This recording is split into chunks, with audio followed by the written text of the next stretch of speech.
Hi, it's Margaret again, and today we're going to do some art lessons in Alma's backyard. So one of the things about this project that we're doing with the Beaver Barracks is that it's called Circles of Knowledge. So you listen to Alma do a lot of different teachings that come from traditional Indigenous knowledge, and we're going to combine that with some art ideas. So Edgar and I are the people who are teaching the art activities, and I wanted to talk about something that you're going to have in your kit, and that's a sketchbook. So a sketchbook is to do drawings in, but it also becomes like a collection of life.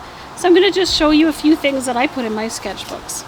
When I went on a river cruise of the Saguenay River to look at whales, I did a lot of drawings of the landforms because they struck me as very beautiful. This is a part of Canada that is very old and worn down.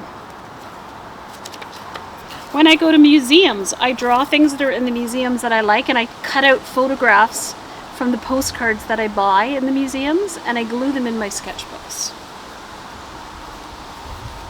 This is from a workshop I did in Toronto on storytelling, and it's a memory map of memories of a certain neighborhood I lived in as a child.